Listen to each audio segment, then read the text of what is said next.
लेकरू पाहिजे एक झालं का मोकळं एक झालं का मोकळं डायरेक्ट जिना चढायला जातो काय झालं ए टिंग डिंग डिंग ए बाबा सगळं विश्व बदलतं तुम्हाला खोटं वाटेल सगळं दे काय दिसेल ते दे श्री स्वामी समर्थ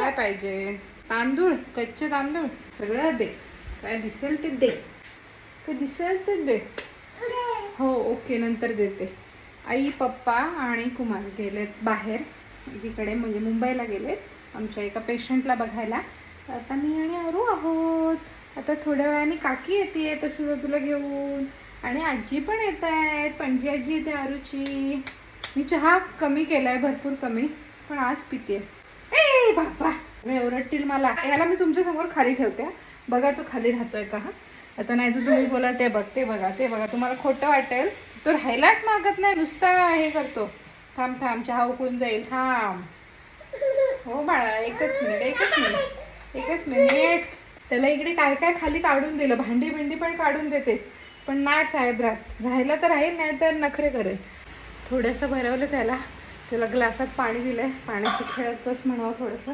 तोपर्यंत मी हे दूध आलंय ते भरून घेते भरून लाईट लावून येऊ लक्ष्मी यायच्या टायमाला दार लावायला लागतंय पण काय करू उघडं ठेवलं तर साहेब बाहेर जातात आणि समोर इथं कुठे खेळला तर ठीक आहे तो डायरेक्ट जिना चढायला जातो लिटरली तो एकटा कोणाचाही आधार न घेता अख्खा जिना चढतो आमचा दिवा लावायला आले दिवा लावलेला आहे बाप्पा करून गेली आजी गाईचं दूध भरायचं आहे तेवढं मात्र राहिलं आहे किती खेळशील तू मी गाईचं दूध भरून घेऊ तेजूईचा फोन आला होता ती आजींना पिक करते आणि येते हे मगाशी थोडंसं राहिलेलं भांडी मी त्याला देते मगाशी थोडीशी दिली पण हे भरायचं होतं पिशव्या म्हणून मी अर्धवटच ठेवलं आणि आता परत देते त्याला आली आहे झोप तो किती खाईल माहिती नाही बट लेट सी एक आई म्हणून आपल्याला असं वाटतं की जे काय आपल्या लेकरासाठी बनवलं ते त्याने सगळं फिनिश करावं जबरदस्ती नाही करत मी कधी त्याला आणि माझ्या जबरदस्ती करून काय होत पण नाही त्याला जेवढं खायचं आहे तो तेवढंच खातो पण तरी असं वाटतं का त्यांनी सगळं संपवलं तर आपल्याला एक मानसिक समाधान की बाबा सगळं संपवलं त्याला बाटल्यांची झाकणं काढून दिली की तेवढं तरी रम बाबा लेकरू पाहिजे एक झालं का मोकळं अरे बापरे झाल्यावर सगळं विश्व बदलतं दे इकडे दे चल इथे ठेव चला आपण आम्मम करायला जाऊया काय घ्यायचं खेळायला चला हे खेळायला घेऊया हा 2 घास खाल्ले तर खाशील अरे चल इकडे खेळायला हे खेळायला घेतलेलं ना हे उचलून ठेवत होते तेवढ्यात तो बाहेर गेला मी त्याला आणायला गेले त्याला उचललं तर त्याची टक्कर माझ्या इथे झाली आणि इथे मला दात लागला नवीन करामत सुजले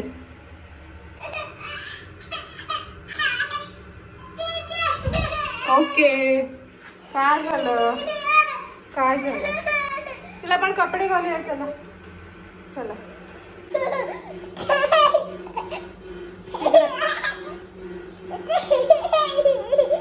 दादू आलाय तर आम्ही खुश झालो दादूने मला कॅडबरी आणली काम नाही ते काम आजी आल्या कशा ए टिंग डिंग डिंग डिंग डिंग डिंग डिंग डिंग डिंग डिंग डिंग डिंग डिंग डिंग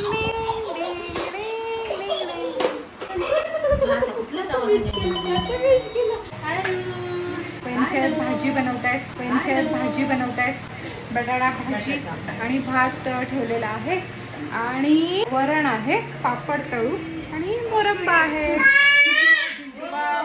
थोडासा आंबट गोड असं छुंदा पण आहे काकीचं आणि त्याचं काय वेगळं बॉन्डिंग आहे तशुदाचं आणि ह्याचं वेगळं आणि काकीचं आणि ह्याचं वेगळं ते बॉन्डिंगच काय वेगळं आणि इनफॅक्ट कुशलदादांचं आणि ह्याचं पण काय वेगळंच बॉन्डिंग आहे आज आपण थोडं महाभारताविषयी बोलणार आहोत आपल्यापैकी किती जणांना वाटतं की कर्ण एक पॉझिटिव्ह माणूस होता खूपच जास्त गुणी होता त्या बिचारावर तर अन्याय झाला होता मलाही पहिले असंच वाटायचं टी व्ही सिरियल्स पाहून, मृत्युंजय नावाच्या पुस्तकातून, थोडंफार इकडून तिकडून ऐकून मलाही हेच वाटायचं की कर्ण तर फार गुणी होता. पण खरं महाभारत जे वेदव्यास ऋषींनी रचलंय, त्याच्यामध्ये कर्णाबद्दल जे सांगितलं गेलंय ना, ते संपूर्ण विरुद्ध आहे. पण मला सांगा, आपण का मानायचं की वेदव्यास ऋषींनी जे लिहिलंय, जे कर्णाबद्दल सांगितलंय तेच खरं आहे आणि जे टी व्ही सिरियल्सवाले सांगतात ते खोटं आहे? कारण की जेव्हा महाभारत घडलं तेव्हा वेदव्यास ऋषी जिवंत होते. त्यांनी स्वतः पाहिलेली आणि ऐकलेली सत्य परिस्थिती आहे ती. इतिहास आहे तो. इतिहास म्हणजे जे जसं घडलंय तसंच्या तसं ते लिहिलेलं आहे आणि ते सुद्धा निपक्षपणे.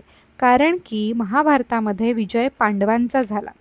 जर वेदव्यास ऋषींनी पक्षपातीपणा करून महाभारत रचलं असतं तर त्यांनी कौरवांना जिंकवलं असतं. कारण कौरव आणि वेदव्यास ऋषींचं रक्त एकच होतं, ते एकाच कुटुंबातील होते. पांडू, धृतराष्ट्र, विदूर हे वेदव्यासांचे पुत्र आहेत, त्याच्यामुळे ते एकच रक्ताचे आहेत. पण कोण जिंकतं? सगळ्यात शेवटी पांडव जिंकतात. बरं, पांडव कुंती मातेला वरदानापासून प्राप्त झालेले होते, त्यांच्यात वेदव्यास ऋषींचं रक्त नव्हतं.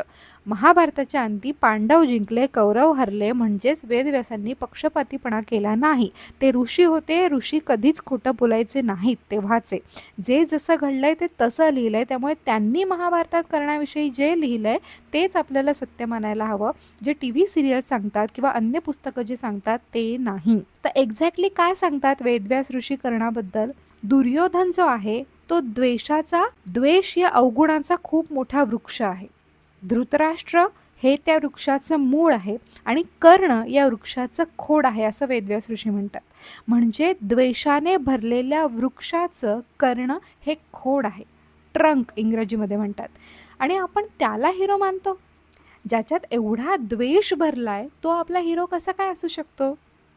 अजून एक भावना आपल्या मनात येते की त्या बिचाऱ्यावर तर अन्याय झालेला. क्षत्रिय असून सुद्धा त्याला शूद्र म्हणून वेळोवेळी हिणवलं गेलं, सूतपुत्र म्हणून वेळोवेळी हिणवलं गेलं. त्याच्या आईने त्याला लहानपणीच दूर केलं. मग त्याच्या मनात तर थोडीशी बदल्याची भावना असणारच, ते साहजिकच आहे, तो तर बिचारा होता असं आपल्याला वाटतं. पण मला सांगा, एक आतंकवादी जो भोळ्या भाबड्या निष्पाप लोकांना निर्दयीपणे मारतो, त्याच्याविषयी जर आपण असं बोललं की तो तर बिचारा खूपच गरीब कुटुंबातला आहे, खूपच हालाकीची परिस्थिती होती, खाण्यापिण्याचे वांदे होते म्हणून तो बिचारा या मार्गाला लागला, मग त्या बिचाऱ्याला शिक्षा नाही झाली पाहिजे, त्याला माफ केलं पाहिजे, असं आपण बोलू शकतो का? ऑफकोर्स नाही. 2 लोक होते महाभारतात ज्यांना हवं होतं की महाभारताचं युद्ध व्हावं. फक्त 2 लोक. बाकी सगळ्यांना हेच वाटत होतं, अगदी सगळ्यांना, की महाभारताचं युद्ध नाही झालं पाहिजे. युद्ध झालं तर विनाश होईल, लोकांच्या पिढ्यानपिढ्या बर्बाद होतील. पण फक्त 2 लोकांना हवं होतं महाभारत युद्ध झालेलं. पहिला म्हणजे दुर्योधन आणि दुसरा म्हणजे कर्ण. हे वेदव्यास ऋषी स्वतः सांगतात महाभारतात. आता काही लोक बोलतील शकुनीला पण हवं होतं महाभारत झालेलं. पण खरं तर शकुनी एवढाही वाईट नव्हता जेवढा आपण समजतो, जेवढं टी व्ही सिरियल्समध्ये दाखवलं जातं. शकुनीने सुद्धा दुर्योधनाला सांगितलं होतं की गंधर्व युद्धामध्ये पांडवांनी तुला वाचवलं होतं, त्यांच्यामुळे तू आज जिवंत आहेस, त्यामुळे तू मोठं मन कर आणि देऊन टाक पांडवांना इंद्रप्रस्थ. पण दुर्योधनने शकुनीचं ऐकलं नाही. आणि शकुनी लंगडा पण नव्हता बरं. महाभारतामध्ये कुठेही लिहिलेलं नाही आहे की शकुनी लंगडायचा. टी व्हीवर जी पहिली महाभारत सिरियल आलेली, जी खूप फेमस झाली, त्यात शकुनीचा रोल ज्यांनी प्ले केलेला, गुफी पॅन्थर त्या ॲक्टरचं नाव, त्यांच्या पायाला त्यावेळी इजा झालेली आणि म्हणून ते लंगडत होते. पण नंतर मालिकेच्या दिग्दर्शकाला असं वाटलं की त्यांचं लंगडणं शकुनीच्या कॅरेक्टरला खूप मॅच होतं आहे, तर हे आपण असंच राहू देऊया. तर तेव्हापासून पुढे ते पुढच्या सगळ्या सिरियल्समध्ये घेतलं गेलं. पण ॲक्च्युअली महाभारतात कुठेही लिहिलेलं नाही आहे की शकुनी लंगडायचे. ज्या दोघांना युद्ध हवं होतं, म्हणजे दुर्योधन आणि कर्ण, त्यांना काहीच पडलं नव्हतं कुणाचं की काय विध्वंस होऊ शकतो युद्धामुळे, किती लोक मारले जातील, किती नुकसान होईल, त्यांना काहीही पडलेलं नव्हतं. त्यांचा फक्त एकच हे होता, द्वेष होता की आम्हाला पांडवांसोबत राहायचंच नाही. बरं, आपल्याला असंही वाटतं की कृष्ण तर देव होता, तो युद्ध टाळू शकला असता, मग त्याने का होऊ दिलं युद्ध?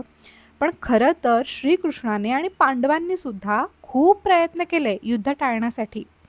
पहिले तर द्यूत क्रीडेमध्ये पांडवांनी 13 वर्षांचा वनवास मान्य केला.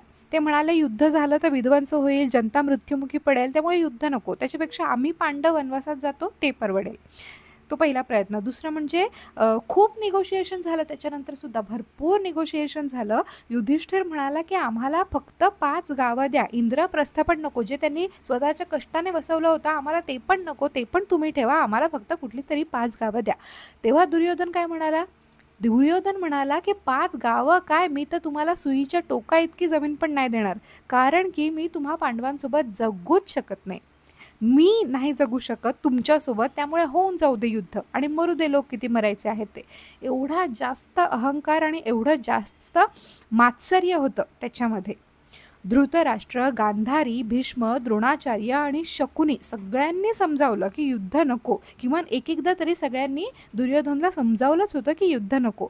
पण दुर्योधनाने त्यांचं ऐकलं नाही, कारण एक माणूस होता जो त्याला सतत सांगायचा की कर युद्ध मी आहे, तू कर युद्ध मी आहे, कुणी लढलं नाही तरी मी लढेन, तू कर युद्ध.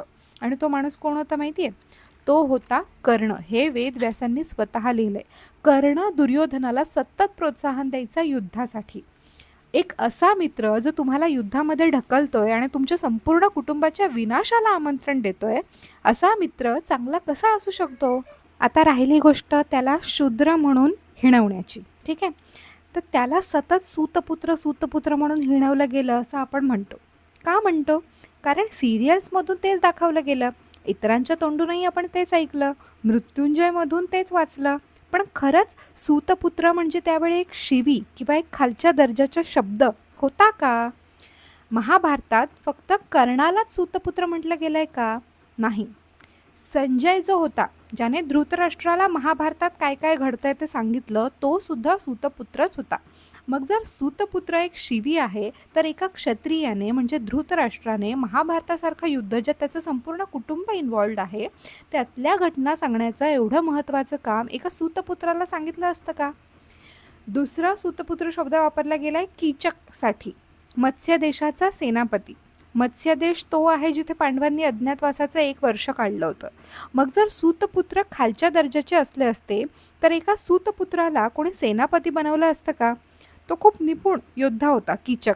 मग जर आपण असं म्हटलं की सूतपुत्र खालच्या जातीचे असायचे आणि त्यांना शिक्षणापासून वंचित ठेवलं जायचं, तर कीचकाला युद्धकलेचं शिक्षण दिलं कोणी? याचा अर्थ सूतपुत्र म्हणजे वाईट शब्द नव्हता तेव्हा. तिसरा सूतपुत्र वापरला जातो शब्द सुदेशनासाठी, जी मत्स्य देशाची महाराणी आहे. महाराणी बरं, कीचकची बहीण सुदेशना, जिच्यासाठी अज्ञातवासात असताना द्रौपदीने दासीचं काम केलं. द्रौपदी तिची दासी म्हणून वागली होती. ती सुद्धा एक सूतपुत्रीच होती. मग एक महाराणी जर एक सूतपुत्री असू शकते, तर ह्याचा अर्थ सूत म्हणजे कोणी हीन किंवा खालच्या दर्जाचं असं नव्हतं. अजून एक व्यक्ती सूत होती, ती म्हणजे उत्तरा. उत्तरा कोण? अभिमन्यूची पत्नी, पांडवांची सून, सुदेशनाची मुलगी, मत्स्य देशाची राजकन्या म्हणजे उत्तरा. मग जर पांडवांना सुतांबद्दल एवढाच राग होता, द्वेष होता, तर एका सूतपुत्रीला पांडवांनी स्वतःची सून करून घेतलं असतं का? म्हणजेच सूत लोक बाकी सगळ्यांसारख्याच दर्जाचे होते, बरोबर. मग तरीसुद्धा कर्णाला का हिणवलं जायचं? तर ॲक्च्युली महाभारतामध्ये कुठेच हे लिहिलेलं गेलं नाही आहे की सूतपुत्र म्हणजे खालच्या जातीचा वगैरे. हे तर सिरियल्समधून आपल्या डोक्यात घुसलं आहे की सूतपुत्र म्हणजे कुणीतरी कमी दर्जाचा. सूतचा अर्थ होतो मिश्र जात. क्षत्रिय पिता आणि ब्राह्मण माता यांच्या मुलांना सूत म्हटलं जायचं. मिश्र विवाहातून जी संतती जन्म घ्यायची त्यांना, त्यांच्या पिढ्यांना सगळ्यांना सूत म्हटलं जायचं. आणि असंही नव्हतं की ते अछूत होते किंवा निकृष्ट दर्जाची कामं त्यांना दिली जायची वगैरे. संजय, कीचक, उत्तरा, सुदेशना ही सगळी त्याची उदाहरणं आहेत. आणि फक्त कर्णालाच सूतपुत्र नाही म्हटलं गेलं आहे, संजय, कीचक या सगळ्यांना वारंवार सूतपुत्र म्हटलं गेलं आहे. एक शिवी म्हणून नाही, फक्त एक ओळख सांगण्यासाठी. आणि जसं सूतपुत्र हा शब्द आहे ना, की हा सूतपुत्र आहे, तो सूतपुत्र आहे, तसंच महाभारतामध्ये अजून एक शब्द वापरला आहे शाक्त. क्षत्रिय पिता आणि वैश्य माता यांच्या संततीला शाक्त म्हणायचे. धृतराष्ट्राचे पुत्र कोण? 100 कौरव, जे गांधारीपासून जन्मले होते. पण धृतराष्ट्राला अजून एक मुलगा होता युयुत्सू, ज्याची माता वैश्य वर्गाची होती. म्हणजे क्षत्रिय धृतराष्ट्र आणि ती वैश्य माता यांच्या विवाहानंतर जन्मलेल्या युयुत्सूला शाक्त म्हटलं गेलंय. तर सूतपुत्र किंवा शाक्त हे महत्त्वाचे नव्हते असं काहीही दिलं गेलेलं नाही आहे महाभारतामध्ये. युद्धानंतर परीक्षितला राजा बनवून जेव्हा पांडव निघून गेले, तेव्हा त्याचा प्रमुख मंत्री परीक्षितचा म्हणून युयुत्सूची नेमणूक केली होती पांडवांनी. म्हणजेच सूतपुत्र किंवा शाक्त हे शब्द महाभारतात जेव्हा वापरले गेले तेव्हा ते हिणवण्यासाठी नव्हते वापरले. आपणच उगाच ग्रह करून घेतलं की ते हिणवण्यासाठी बोललं जायचं. पण महाभारतामध्ये जसं कुंतीपुत्र, सूर्यपुत्र, गांधारीपुत्र असे शब्द आहेत, तसाच सूतपुत्र किंवा शाक्त हे शब्द आहेत. फक्त एक ओळख सांगण्यासाठी, शिवी म्हणून नाही. ओके. आणि आपण आजकाल जे जातीवाद करतो ना, ते तेव्हा नव्हतं. तेव्हा आपण फार प्रगल्भ होतो. हे तर नंतर कुठेतरी जातीवाद घुसून आला.